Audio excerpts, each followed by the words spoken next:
voltou para aqui, tem Beto. É gol! Salve, salve, meus amigos. Um bom final de semana para todos. Daqui a pouco eu vou passar a agenda do canal aqui neste fim de semana. Tem muita coisa acontecendo.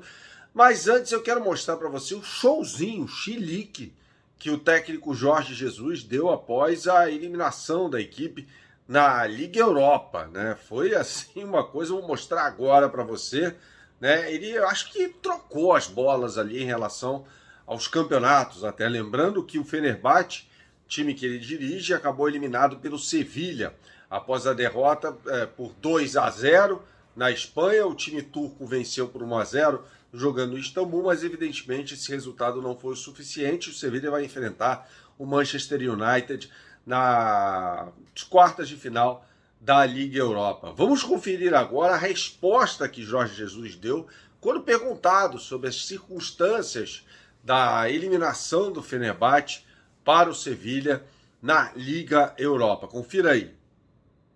Volto a dizer, este campeonato não tem verdade desportiva. Não é ganho dentro do campo. Seja quem ganhar. Seja quem ganhar. Bizim Türkiye'de 2 tane devam ettiğimiz yarış var, 2 kupa var. Zaten Türkiye'de 3 tane kupa var. Süper Kupa, Türkiye Ligi ve Türkiye Kupası. Biz şu anda Türkiye Ligi ve Türkiye Kupası'nda mücadele ediyoruz. Ve hala inanıyoruz, ligde 1. sırayı tekrardan alabileceğimize inanıyoruz. Kupada da final oynayabileceğimize inanıyoruz. Fenerbahçe'nin final oynayıp kupayı kazanabileceğine inanıyoruz.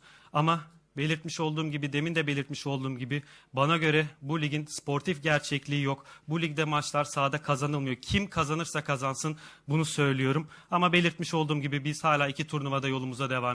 Cara, repito aqui, eu acho que o Jorge Jesus trocou as bolas, cara. Quando ele fala num campeonato condicionado, que é impossível ganhar esse campeonato, acho que ele se confundiu até, na boa, quando quis se referir ao campeonato turco, né?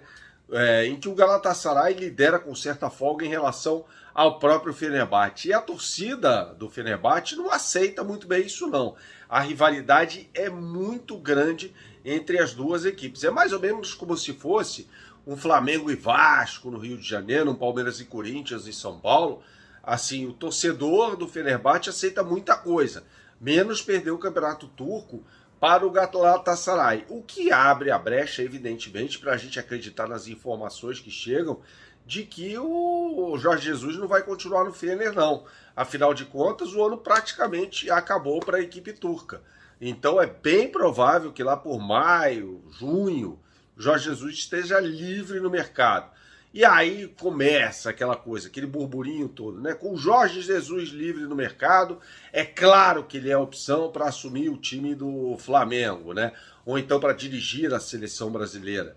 Aí fica ao seu critério, né? Eu já fiz um vídeo aqui no canal falando bastante sobre essa questão da fidelidade do Jorge Jesus aos clubes de futebol, né? Ele se diz um benfiquista, mas trocou o Benfica pelo Sporting, né? Inclusive, quando ele volta ao time do Benfica, deixa o Flamengo na mão, é sempre bom lembrar isso, ele tinha acabado de renovar o contrato e mete o pé para ir para Portugal. É claro que a pandemia teve um papel preponderante na escolha do técnico português, mas ele foi embora, né?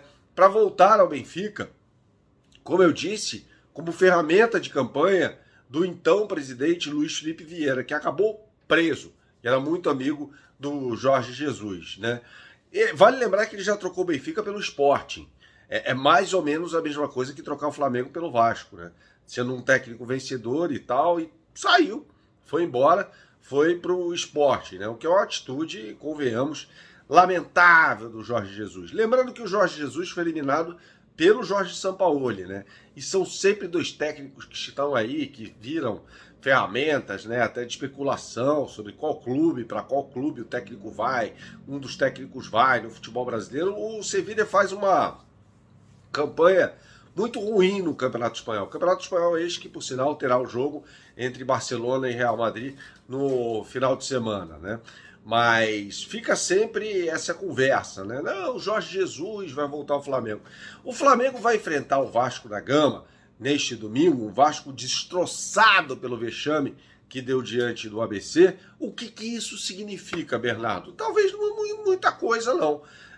O Vasco da Gama, como eu disse, foi eliminado, já gravei vídeo sobre isso, de forma vexatória na Copa do Brasil pelo ABC, com Pedro Raul desperdiçando pênalti, com Orelhano desperdiçando pênalti, as duas contratações mais badaladas do time vascaíno, mas o Maurício Barbieri pode promover alterações na equipe dele. A gente já vai chegar lá. Antes a gente vai falar sobre o time do Flamengo, né?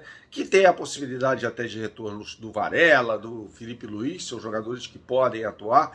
Eu ficaria muito curioso para ver o Felipe Luiz de volta ao time do Flamengo. Lembrando que ele teve um problema no pé, quando o Flamengo ainda disputava o Campeonato Mundial de Clubes, e desde então desfalca, né, o time do Flamengo. Então a gente pode olhar sobre um aspecto, assim, o que representaria taticamente a volta do Felipe Luiz ao time do Flamengo? Bom, seria um lateral mais de criação, um jogador que pode até fazer o papel de um terceiro zagueiro pelo lado esquerdo, podendo jogar Felipe Luiz e Ayrton Lucas. Já pensou?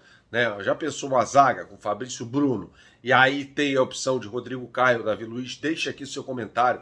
Quem você preferiria ver com a camisa do Flamengo como titular nesse jogo? Eu ainda prefiro o Rodrigo Caio, embora ele tenha falhado no jogo contra o Vasco, né, no primeiro jogo aí da semifinal do Campeonato Carioca. E Felipe Luiz fazendo um terceiro zagueiro, liberando mais o Ayrton Lucas, eu acho que seria muito bom, acho que seria uma puta escalação do técnico Vitor Pereira. Do outro lado, ele pode ter Everton Cebolinha, ou de repente o Varela, né? Eu gostaria de ver o Everton Cebolinha jogando como um ala pelo lado direito.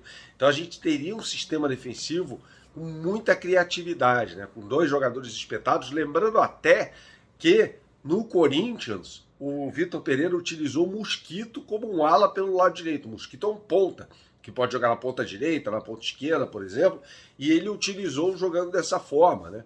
Como uma espécie de ala pelo lado direito. Então não me surpreenderia, e o próprio Vitor Pereira já falou sobre isso em entrevista coletiva após a vitória por 3-2 sobre o Vasco, que ele pode jogar, né? Já havia treinado com o Cebolinha nessa posição, então pode perfeitamente desempenhar essa função que ele já realizou, por exemplo, no Benfica. Então, assim, para mim não seria uma grande novidade, não. Eu iria de Thiago Maia, Gerson, aí fica a dúvida, Arrascaeta ou Everton Ribeiro, Pedro ou Gabigol. Acho que é um time forte, bem treinado, tem todas as condições de bater o Vasco, né? Lembrando que o Vasco entra em desvantagem no placar e entra em desvantagem também no fato de ter jogado uma partida de Copa do Brasil dura, que foi até os pênaltis, no meio da semana, na quinta-feira.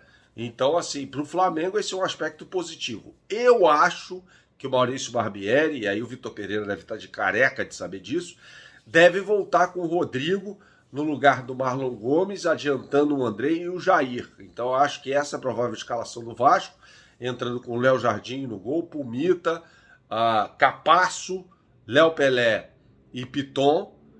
Acho que o Rodrigo vai para o jogo com o André e Jair, Gabriel Peck, Pedro Raul e Alex Teixeira. Esse deve ser o time do Vasco, tá bom? Saudações, até a próxima e tchau, tchau.